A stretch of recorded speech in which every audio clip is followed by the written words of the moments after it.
कितने लोग दूसरी बार सुन रहे हैं मुझे? हाथ उठा दें। और कितने लोग पहली बार? तो दूसरी बार सुनने वालों से माफी मांगता हूं। संख्या कम है बोलेंगे फिर बोर करने आ गए। खैर कोई नहीं। सुनील जी हमारे बड़े भाई हैं, हमारे सीनियर रहे हैं, और इन्होंने जो भी शब्द बोला उसके लिए मैं बहुत आभारी हूं। लेकिन इन्होंने जो भी हमारे बारे में बोला उसमें जो है आप एक जोड़ के वो शब्द मैं उनको वापस करता हूं, सब कुछ उनको समर्पित करता हूं।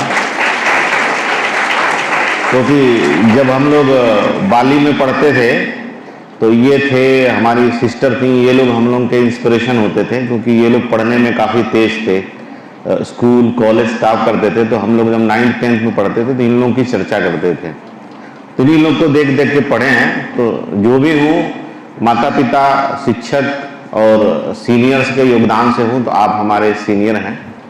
इसी स्कूल के प्रबंधक श्री पवन दुबे जी को भी मैं यहीं से प्रणाम करता हूँ, क्योंकि इस क्षेत्र में रहते हुए यहाँ पर आकर जब हम लोग पढ़ते थे तो शिक्षा का उतना साधन नहीं था। ग्रेजुएशन के लिए हम लोग, हमारी घर की महिलाएं, क्षेत्र की महिलाएं, महाराजगंज जी का ऑप्शन था, वहीं पे जाकर पढ़ते थे। बहुत से लोग नहीं पढ़ पाते थे तो बस से जाते थे, खाली एडमिशन कराते थे, परीक्षा देने जाते थे, लेकिन क्लासरूम एजुकेशन नहीं मिल पाता था। तो आपके दरवाजे पर आकर उन्होंने इसके ग्रेजुएशन की, पोस्ट ग्रेजुएशन की, बीएससी की, सब आपके दरवाजे पे क्लासरूम एजुकेशन चालू किया। इसके लिए उनका धन्यवाद बनता है। उसके अलावा आपके स्कूल के जितने भी शिक्षकगण हैं, एकेडमिक, नॉन एकेडमिक, सब लोग जो है पूरे जोश के साथ मैं देखता रहता हूँ, कार्यक्रम कराते रहते हैं। तो आप लोग के लाइफ में वैल्यू एडिशन का काम करते रहते हैं, क्योंकि एक लेवल तक पढ़ाई काम करता है। पढ़ाई जो है दरवाजा खोलने का काम करता है। पहली बार कहीं भी आप जाएंगे, अगर आप एजुकेटेड हैं तो आपको समाज में और उस जगह पे सम्मान से देखा जाएगा। लेकिन उसके बाद का जो यात्रा होता है वो आपका कॉमन सेंस होता है। कॉमन सेंस, व्यवहारिक जीवन, और आपकी बुद्धि जो है कितना त्वरित किस चीज़ का रिस्पॉन्स करती है। इसलिए हमेशा दिमाग खाली ऐसा अच्छे नंबर लाना ही जीवन में उद्देश्य नहीं रहना चाहिए। यत्र तत्र सर्वत्र जहाँ भी जैसे ज्ञान मिले उसको पढ़ना चाहिए, समझना चाहिए, खेल कूद में भी रहना चाहिए, थोड़ा बहुत बदमाशी भी करना चाहिए, नहीं तो जीवन नीरस हो जाएगा। तो उन सब चीज़ों को बैलेंस करते हुए लाइफ में आगे बढ़ना चाहिए। इस बार जब मैं आ रहा था तो यहाँ पे मैं करीब, हमको लग रहा है 5-6 बार कई विषय पे डिस्कशन कर चुका हूँ। तो सुनील जी ने बोला कि आप बच्चों को थोड़ा मार्गदर्शन दीजिए, तो मैंने बोला ठीक है। ये इस विषय पे हमने कभी चर्चा नहीं की है, जबकि कहीं भी जाता हूँ तो सनातन अर्थशास्त्र विषय पे चर्चा करता हूँ। और ये आजकल इसका जो आगे वाला वर्ड है सनातन, ये आजकल के समय में चर्चा का विषय है। भारत में सनातन के बारे में बहुत चर्चा हो रही है। अर्थशास्त्र अपने आप में जो है वो टाइमलेस विषय है, हर समय ये विद्यमान है। तो इस दोनों को जोड़कर जब हमने पुस्तक लिखी तो बोला इसी पे चर्चा कर लेते हैं। और ये पुस्तक तो मैं 94 में लिखा था, मतलब इस जो पुस्तक का जो सार होता है, जो थीम होता है, मैंने 94 में लिखा था। लेकिन इसको पूरा करने का मुझे समय नहीं मिल रहा था, because of many reasons. CA करना है, ये करना है, वो करना है। लेकिन जब एकदम सेटल हो गया तो मैंने बोला इस पुस्तक को पूरा कर लेते हैं। तो बीज मंत्र तो 4-5 पेज का था, उसका विस्तार करके मेरी करीब मैंने कुछ उसमें 25-30 कहानियां जोड़ी, ये सब करके 150-200 पेज की पुस्तक लिखा। तो सनातन अर्थशास्त्र जो है पुस्तक हमारी कंप्लीट हुई। तो मैंने बोला इसी पे चर्चा करते हैं। और ये सनातन अर्थशास्त्र से आपको जैसे लगता होगा कि शायद मैं रिलीजियस बुक होगी या कुछ रिलीजन से जुड़ी हुई चीज होगी। ये पुस्तक जो है रिलीजन से जुड़ी हुई चीज नहीं है, ये प्योरली इकोनॉमिक्स की बात करती है, पूरी तरह से इकोनॉमिक्स की बात करती है। कितने लोग इसमें इकोनॉमिक्स पढ़ते हैं? हाथ उठाएं। बीए में होगा ना इकोनॉमिक्स? अच्छा, यहाँ नहीं है। तो बहुत इसको लोग कॉम्प्लिकेटेड समझते हैं इकोनॉमिक्स को, अर्थशास्त्र को। तो उतना कॉम्प्लिकेटेड नहीं है, विद्वानों ने अलग अलग परिभाषा देकर इसको कॉम्प्लिकेट कर दिया है, उतना कॉम्प्लिकेट नहीं है। तो जब मैं 94 में यूनिवर्सिटी में पढ़ रहा था तो बहुत सारे विद्वानों का परिभाषा, माल्थस का पढ़ा था मैंने, रॉबिन्स का पढ़ा था। तो सबसे लेटेस्ट जो है उसमें रॉबिन्स एक यूरोपियन अर्थशास्त्री थे, उनकी डेफिनेशन थी। तो उन्होंने कहा था कि अर्थशास्त्र, अर्थ बेसिकली अर्थ और शास्त्र मतलब पैसे का विज्ञान आप लोग समझ देंगे, अगर नॉर्मल भाषा में अगर इसका मीनिंग देखेंगे तो पैसे का विज्ञान। तो रॉबिन्स ने कहा था कि दुनिया में संसाधन सीमित हैं और आवश्यकताएं जो हैं हमारी असीमित हैं।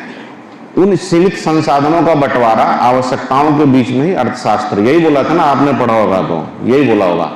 आप भी डेली लाइफ में देखते होंगे कि पिताजी की तनख्वाह 20,000 है, 25,000 है, किसान है तो 25-30 हजार कमाते होंगे, उसी 25-30 हजार में घर के खर्चों का बंटवारा करते होंगे, आपके स्कूल की फीस देते होंगे, राशन पानी खरीदते होंगे।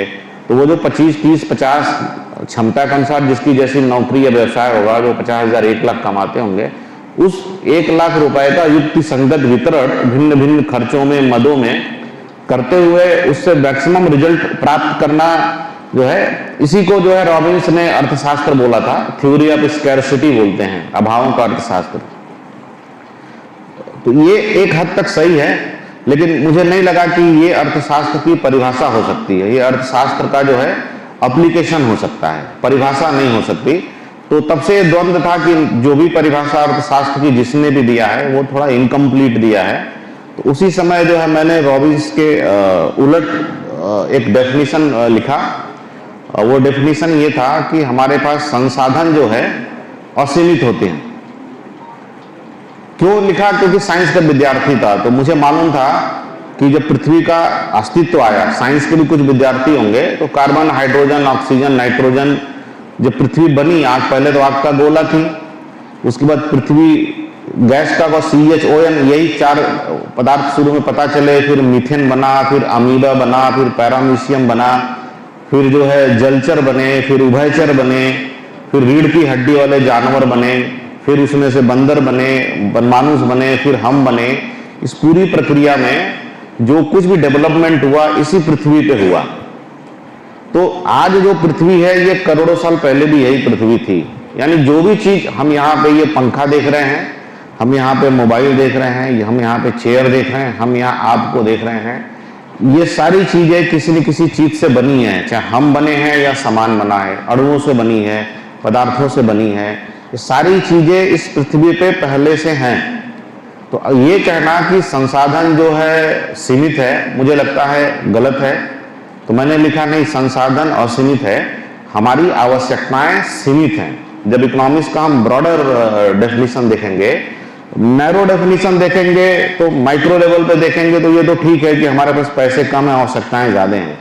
लेकिन जब ब्रॉडर डेफिनेशन में देखेंगे, जब यूनिवर्स के लेवल पे देखेंगे, जब हम ब्रह्मांड के लेवल पे देखेंगे, तो हमको पता चलेगा कि हमारे पास संसाधन असीमित हैं और हमारी आवश्यकताएं सीमित हैं।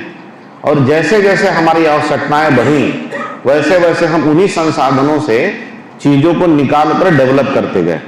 तो अर्थशास्त्र क्या है? बेसिकली अर्थशास्त्र जो है आवश्यकताओं के आधार पर संसाधनों में जो हम शोध करते हुए, उनको विकसित करते हुए लोगों के लिए, इस पृथ्वी के लिए मूल्यवान बनाते हैं, उसी का अध्ययन है।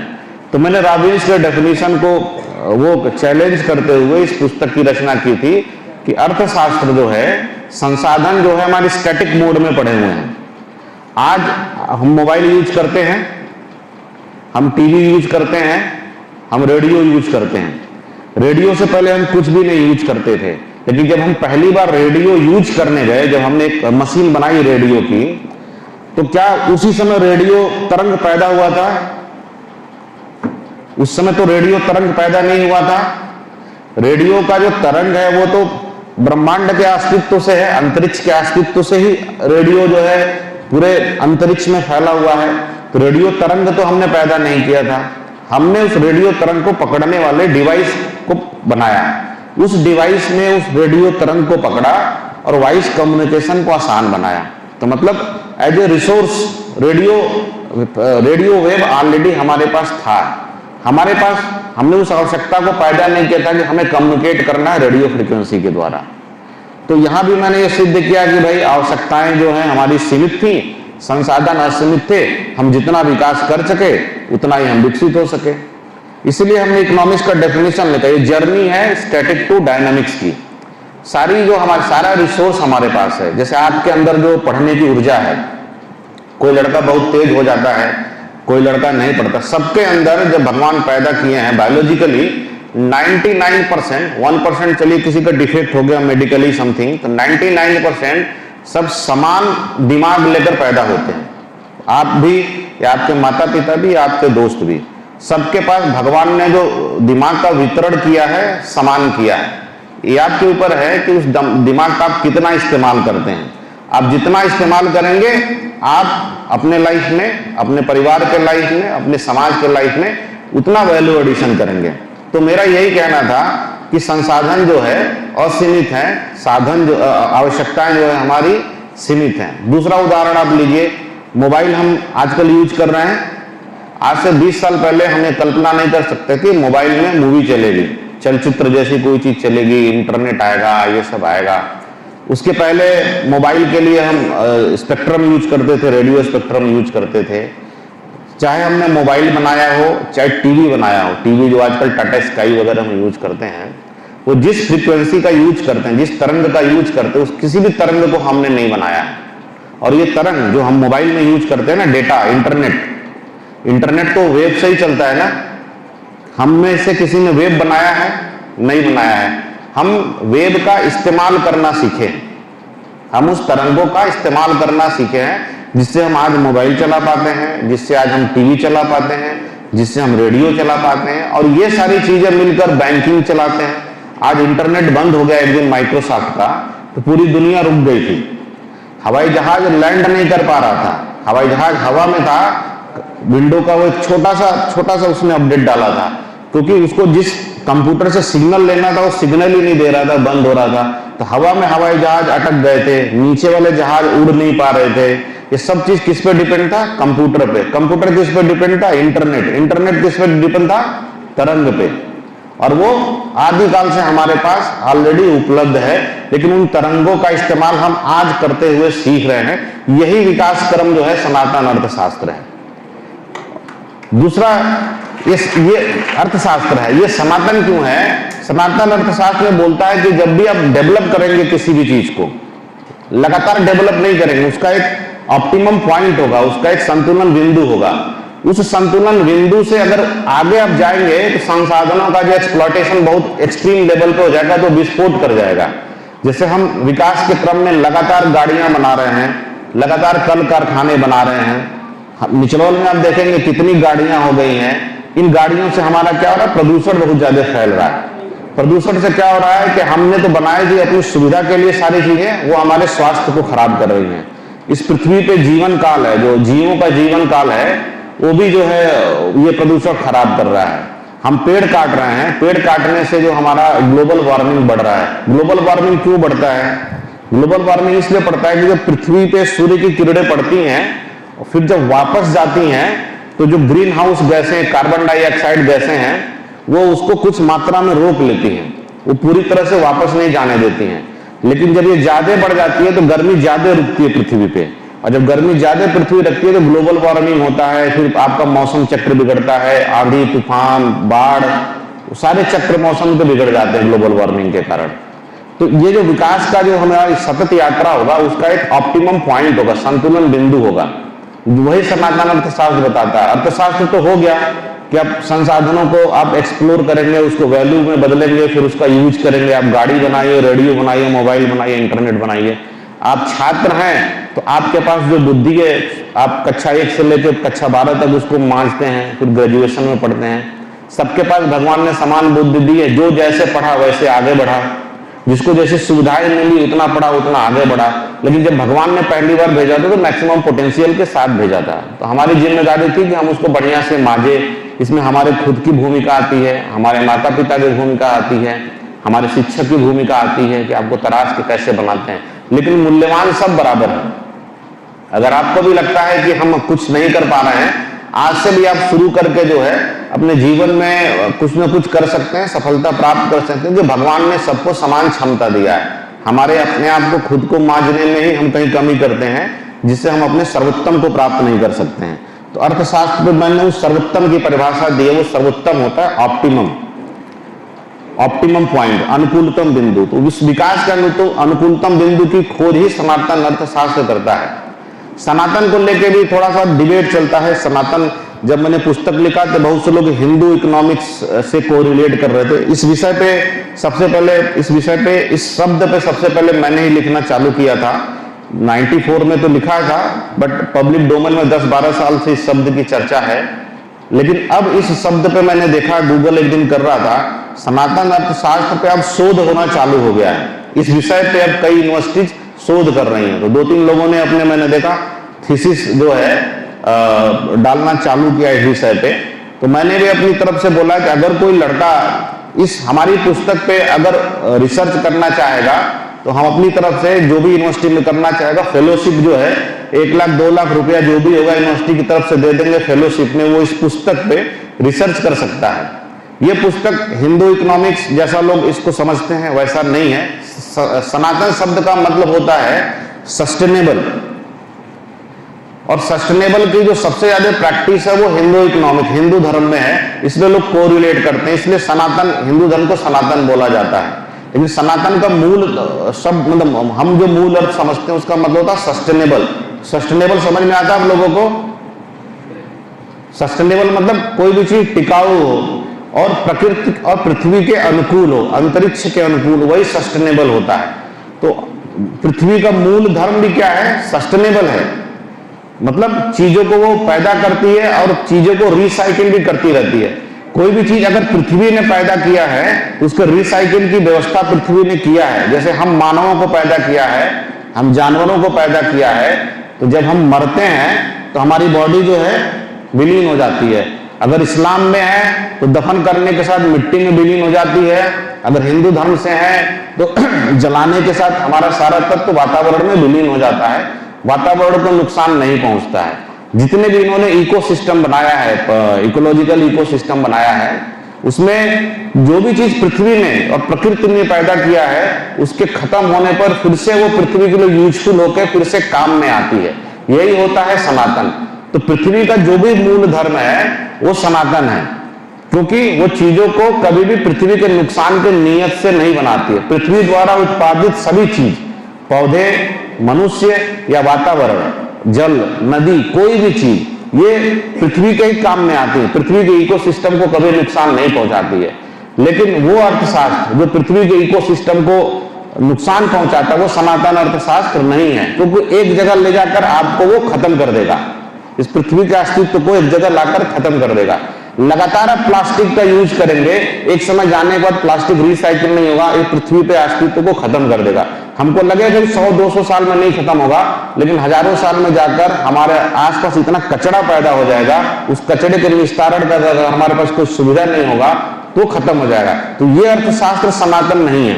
हम जिस सनातन अर्थशास्त्र की बात करते हैं उसमें विकास के सारे कार्य जो पृथ्वी पर जीवन को बढ़ाएं, पृथ्वी पर मानव जीवन की उम्र बढ़ाएं, वही सनातन अर्थशास्त्र का विषय वस्तु होता है।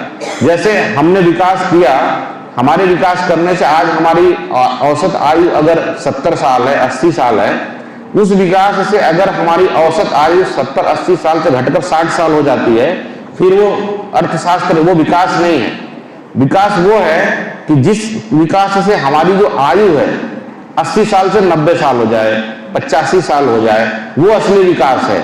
जो हमारी आने वाली पीढ़ियां हैं वो स्वस्थ पैदा हों, वो विकास है। अगर हमारी आने वाली पीढ़ियां अपंग पैदा हो रही हैं, असहाय पैदा हो रही हैं, वो विकास नहीं है। तो कोई भी ऐसा विकास कार्य जो पृथ्वी पे पृथ्वी की उम्र को भी लंबा करे, पृथ्वी पर पल रहे जीव जंतुओं के इकोसिस्टम को मेंटेन रखे, उनके उम्र को बढ़ाए, सुख सुविधा के साथ सबका ख्याल रखे, वही सनातन अर्थशास्त्र है। इसी को जो है मैंने सेंटर में रख के ये सारी किताबें जो है, ये किताब हमने लिखी है, इसमें छोटी छोटी जो है कहानियां भी लिखी हैं, जिससे जो है आप लोगों को जब इसको पढ़ेंगे, यहाँ की लाइब्रेरी में दे देंगे 8-10 किताबें, तो आपको पता चलेगा कि आपके अंदर भी जो है बहुत सारी क्षमताएं हैं, जिसको आपको एजुकेशन के द्वारा जो है इसको आप मांझ कर समाज में और अपने परिवार में अपना मूल्य बढ़ा सकते हैं। हम भी जो है यहाँ पे निचलौल के ही हैं, तो अगर हम यहाँ के, हमारे पिताजी यहाँ पे इंटर कॉलेज में टीचर थे, हमारे अंदर भगवान ने जो हमको क्षमता दी है, सबको क्षमता दी थी, लेकिन हमने एजुकेशन के माध्यम से मेहनत करके हम उस ऊंचाई तक पहुंचे। तो हमारे पास हम अपने आप को मांझने का बहुत सारे संसाधन होते हैं। किसी पर बहुत पैसा होता है तो अच्छे कॉलेज में जाकर एडमिशन ले लेता है, किसी के पास बहुत पैसा नहीं होता तो स्वाध्याय करके पढ़ता है। हम सब लोग ने स्वाध्याय करके पढ़ा था, हमने अपने मेहनत से अपने खुद से जो है पढ़ाई किया था, और हमारे पास एक ही, आज हम जहां भी पहुंचे हैं उसका सिर्फ एक ही कारण है, एजुकेशन। ये एजुकेशन नाम का जो इंफ्रा है आपको स्वतः सहज उपलब्ध है। आप खुद जो है एजुकेशन के सबसे बड़े रिसोर्स हैं, क्योंकि आपको पढ़ना कोई पढ़ाएगा नहीं, आपको खुद पढ़ना है, और वो आप खुद हैं। तो आप खुद से जो है ये चुनाव कर सकते हैं कि मुझे पढ़ना है। अगर आप अच्छा पढ़ लिख लेंगे तो हर जगह आपको सम्मान मिलेगा। शिक्षा के द्वारा ही आप आईएएस बन सकते हैं, शिक्षा के द्वारा ही आप किसी कंपनी में जो है, कैसे लगेगा, शिक्षा के द्वारा ही आप किसी कंपनी में बड़े सीईओ सीएफओ हो सकते हैं, कॉरपोरेट जगत में जा सकते हैं। कॉरपोरेट जगत में जो है सैलरी करोड़ों में होती है। गूगल पिचाई का आपने नाम सुना होगा, गूगल पिचाई, गूगल वो भी एक साधारण परिवार से गए थे और आज गूगल के सीईओ हैं और उनको 1200 करोड़ 1300 करोड़ की सैलरी है। तो आप अपने एजुकेशन से इस लेवल तक भी जा सकते हैं, सोच सकते हैं। सैलरी के रूप में भी आप करोड़ों कमा सकते हैं और अपना व्यवसाय करके भी आप करोड़ों कमा सकते हैं। शिक्षा का एक फायदा हम आपको और बताते हैं। हमने जो है 5-6 साल पहले बिजनेस चालू किया ना, ऑनलाइन इसका सेंट्रल किचन का। उस बिजनेस को करने में मुझे करीब 1-1.5 करोड़ का नुकसान हो गया। नुकसान इसलिए हो गया कि उस बिजनेस को करने से पहले मैंने मैनेजमेंट की शिक्षा नहीं ली थी। तो शिक्षा नहीं लेने के कारण उस बिजनेस में मुझे 1.5 करोड़ का नुकसान हुआ। तो अगर आपने सही समय पे सही शिक्षा नहीं ली तो भविष्य में आपको बड़ा नुकसान हो सकता है। मतलब वो चीज़ आप नुकसान करके सीखेंगे। आज जो 5,000, 10,000, 15,000, 20,000 रुपये फीस देके आप सीख रहे हैं, अगर उस चीज़ को आज आप नहीं सीखेंगे तो हो सकता है कि 10 साल या 15 साल के बाद आप गलती करके सीखें, लेकिन उस गलती की लागत जो है काफ़ी ज़्यादा होगी। तो जो सही समय पे सही एजुकेशन प्राप्त करना भी हमारे सनातन अर्थशास्त्र का एक चैप्टर है। दूसरा, हमने इसमें एक चैप्टर और बताया कि टाइम का भी वैल्यू होता है। कोई भी काम आप सही समय पे नहीं करेंगे तो एग्जाम में हो जाएंगे फेल, और एग्जाम में जब फेल हो जाएंगे तो 1 साल आपका बैकलॉग लग जाएगा। दूसरी बार जब फेल हो गए तो आप कंपटीशन निकालने के लायक नहीं रहेंगे, और एक बार जब आपने कंपटीशन नहीं निकाला आप जीवन में एवरेज लाइफ जिएंगे। तो टाइम मैनेजमेंट भी अपने आप में अर्थशास्त्र का एक मेरा चैप्टर है कि टाइम की भी एक वैल्यू होती है। सही समय पे अगर आपने टिकट बुक नहीं कराया रेलवे का तो पता चलता है वो डायनामिक सिस्टम से 2,000 का टिकट हो गया। उस टाइम की भी वैल्यू है। फ्लाइट में जब टिकट बुक करते हैं 1 महीना पहले कराएंगे तो 5,000, 15 दिन पहले कराएंगे तो 7,000, 10 दिन पहले कराएंगे तो 10,000, 2 दिन पहले कराएंगे तो 15,000, जिस दिन जाना हो उस दिन कराएंगे तो 25,000। टिकट वही है, जहाज वही है, लेकिन अलग अलग समय पर अगर हम प्रयास करेंगे तो उसकी लागत जो है बढ़ती जाती है। इसलिए प्रयास का भी एक समय होता है। तो टाइम मैनेजमेंट भी आपके जीवन में बहुत इंपॉर्टेंट है। कब पढ़ना है, कब नहीं पढ़ना है। अभी इस उम्र में आपकी उम्र है पढ़ने की, पता चला आप रील बनाने में अपना समय गंवा रहे हैं, रील बनाने में दिन के 2-2 घंटे आप बिता रहे हैं, तो पता चला आपके पास तो दिन के 24 घंटे हैं, जिसमें 8 घंटे आप सोएंगे, 2-3 घंटे सुबह की दिनचर्या में, 2-3 घंटे शाम को खाना बनाने में, 4-5 घंटे स्कूल में, कॉलेज में। उसके बाद बचा हुआ समय आप रील में बिता देंगे तो आप पढ़ेंगे कब? तो ये रील की कीमत आज आपको नहीं पता चलेगी, ये रील की कीमत आपको 5 साल बाद पता चलेगी कि हमारे जीवन में रील कितना नुकसान कर रहा है। तो टाइम मैनेजमेंट भी हमने इस बुक में लिखा है कि सही समय पर अगर आपने सही निर्णय नहीं लिया तो आपका जीवन जो है अंधकार में हो सकता है। आपके जीवन में जो वैल्यू मिलना चाहिए आपकी पोटेंशियल का, वो वैल्यू आपको नहीं मिलेगा। तो सही समय पर सही प्रयास भी आपके जीवन में महत्वपूर्ण वैल्यू का योगदान करता है। एक इस पुस्तक में मैंने कई बार मैं चर्चा किया हूँ, जो लोग पहले सुन चुके होंगे वो दोबारा सुन लें। पावर ऑफ 26 लेटर हमने लिखा हुआ है। आपने साहित्य में नोबल सुना होगा, बहुत से लोगों को नोबल पुरस्कार साहित्य में मिलता है। किसी भी नोबल पुरस्कार वाले की पुस्तक उठा लीजिएगा, इंग्लिश में लिखी रहती है। किसी भी पुस्तक में कोई भी लेटर ए और जेड, ABCD से लेकर जेड तक के 26 लेटर हैं, उससे बाहर का लेटर होगा किसी भी पुस्तक में। जितने भी शब्द बने होंगे किससे बने होंगे? उसी ए से लेके जेड तक के 26 लेटर से बने होंगे। वो 26 लेटर सबके पास है, आपके भी पास है 26 लेटर। उस साहित्य का जिसको नोबेल पुरस्कार मिला है उसके पास भी वही 26 लेटर है।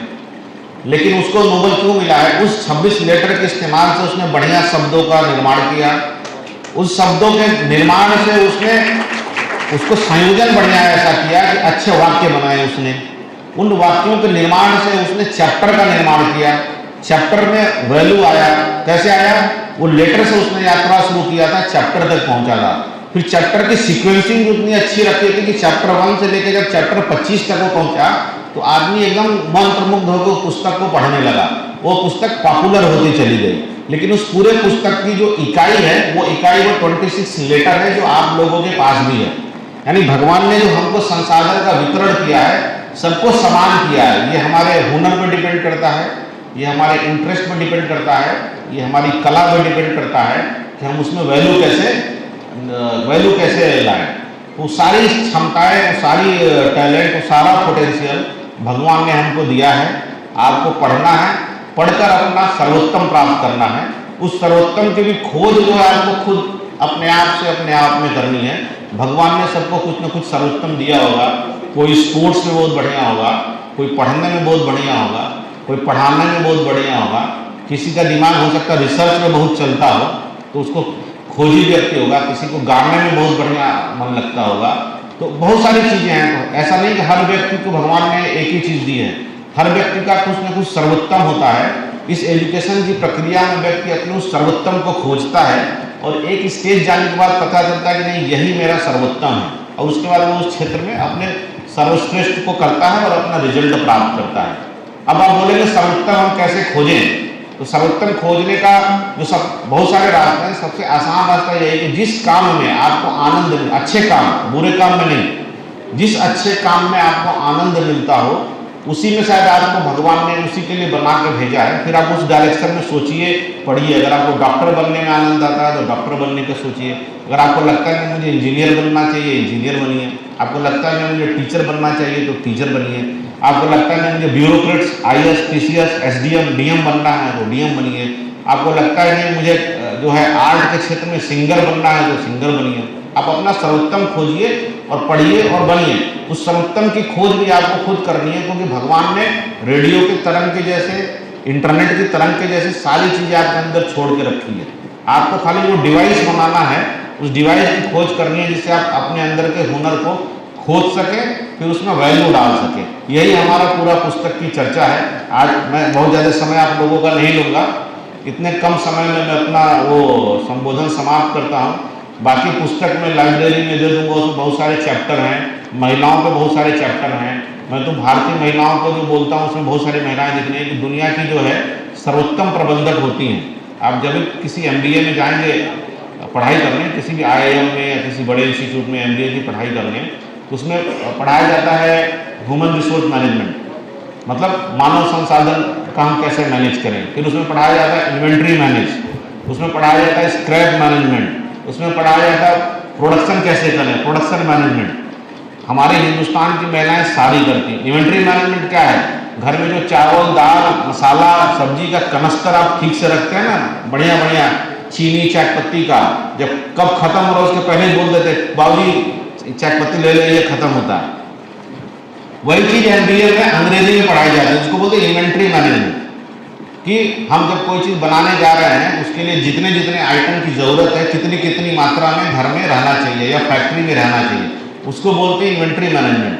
वो भारतीय महिलाएं पहले से करती हैं। स्क्रैप मैनेजमेंट पढ़ाया जाता है, जबकि हमारे यहाँ घर का कचड़े को कैसे निकालें वो हमारी महिलाएं जानती हैं।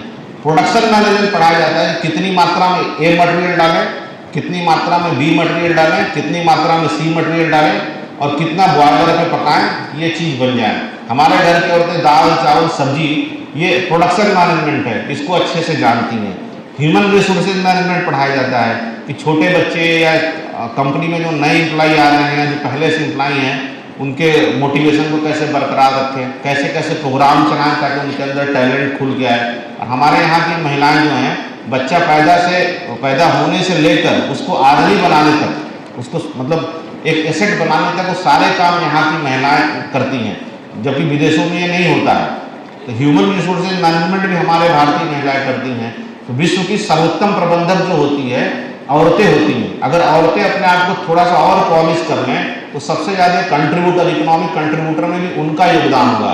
दुर्भाग्यवश हमारी इकोनॉमिक व्यवस्था में औरतों की एनर्जी को थोड़ा दबा दिया गया, इकोनॉमिक कंट्रीब्यूशन में उनको पार्टिसिपेशन करने के लिए मौका नहीं दिया गया। कम पार्टिसिपेशन पे आज हमारा जो प्रति व्यक्ति आय है या देश का जीडीपी है, ये है। अगर आधी आबादी अगर उसी स्पीड से लग जाए बैलेंसिंग करते हुए लाइफ का, तो ये जो जीडीपी की रेट है आज से दोगुनी हो जाएगी। प्रति व्यक्ति आय भी परिवार का, सपोज करिए आपका परिवार है, पिताजी 50,000 रुपये कमाते हैं, तो उस परिवार की प्रति परिवार आय 50,000 हुई। अगर माता भी कमाने लगे तो कितनी होंगी प्रति व्यक्ति आय परिवार? 1 लाख। यानी प्रति व्यक्ति आय डबल करने में योगदान जो है औरतें सबसे इजी टारगेट है। अगर उन पर ध्यान केंद्रित करके विकास योजना बनाए जाए तो हमारे प्रति व्यक्ति आय की दर और राष्ट्रीय जीडीपी की दर दोनों जल्दी से जल्दी डबल हो जाएगी। बाकी जगह प्रयास करने में थोड़ा स्लो पेस होगा, लेकिन महिलाओं में जब हम प्रयास करेंगे तो जो कन्वर्जन है, जीडीपी कन्वर्जन या प्रति व्यक्ति आय कन्वर्जन का रेट जो है वो डबल होगा, क्योंकि इनको भगवान ने संपूर्ण पोटेंशियल के साथ भेजा। हम लोग के पास वो क्षमता नहीं है जो महिलाओं के पास है। बच्चा पैदा करने की हमारे पास क्षमता नहीं है, वो पूरी इंजीनियरिंग उनके पास है। इतनी विशिष्ट क्षमता के साथ अगर महिलाओं को भगवान ने भेजा है, यानी उनके पास हमसे ज़्यादा ताकत है, हमने उसे रोक के रखा हुआ है। तो हमारे एजुकेशन सिस्टम में भी और अपने परिवार में भी आपको बोलना पड़ेगा कि नहीं पापा, हमें पढ़ना है, खेलना है तो हमें खेलना है, गाना है तो हमें गाना है, क्योंकि उस टैलेंट को दबाकर कोई फायदा नहीं है। आज के 15 साल 20 साल के बाद जीवन में पता नहीं किस तरह की कठिनाई आने वाली है। अगर हम सिर्फ पति पर डिपेंड रहेंगे या पिता पर डिपेंड रहेंगे, कोई अनहोनी हो जाए तो आपका और आपके बच्चों का परिवार कैसे खड़ा करेंगे अपने परिवार को? अगर आप पढ़कर लिख कर उस ज्ञान को अपने अंदर धारण नहीं किए होंगे तो कल को कोई अनहोनी हो जाता है तो आप उस परिवार को आप कैसे चलाएंगे? तो उन सब के भविष्य के लिए जो तैयारी का समय है वो यही समय है। इसी समय पे आप अपने पढ़ को मजबूत कर लीजिए कि भविष्य में जब कभी आप भगवान न करे सिचुएशन आए, लेकिन उस सिचुएशन के लिए भी तैयार रहने की जरूरत है। आपको खुद ये संकल्प लेने की जरूरत नहीं है कि लेने की जरूरत है कि परिवार का खर्चा मुझे भी चलाना है, तुम्हें भी चलाना है तो मुझे भी चलाना है। जब एक बार आप लोग कमाना चालू कर देंगे तो परिवार में जो भी निर्णय लिए जाएंगे वो आपसे पूछ कर लिए जाएंगे।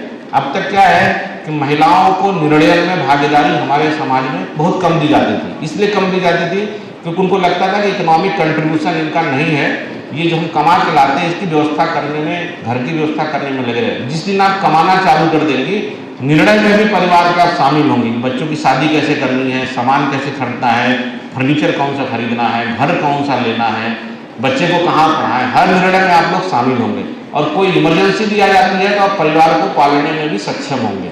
तो सबसे ज़्यादा तो मैं महिलाओं को बोलूँगा कि आप खूब पढ़िए। पवन जी को धन्यवाद कि जो यहाँ पर उन्होंने स्कूल खोल दिया, यहाँ की महिलाएं, हमारे क्षेत्र की महिलाएं जो हैं आकर यहाँ पे पढ़ सकती हैं। ये इन सारे चीज़ों को, मतलब इन सारे विषयों को, महिलाएं कैसे पढ़ें, महिलाएं कैसे आगे बढ़ें, मैंने इस पुस्तक में कवर किया है सो दैट ये पुस्तक आपको बोरिंग ना लगे। 25 छोटी छोटी कहानियाँ हमने लिखी हैं। तो 10 किताब मैं यहाँ लाइब्रेरी में भिजवा दूँगा। आप जब कभी समय मिले यहाँ के लाइब्रेरी में जाकर पढ़िएगा। इन्हीं शब्दों के साथ मैं आप लोग से विदा लेता हूँ। धन्यवाद।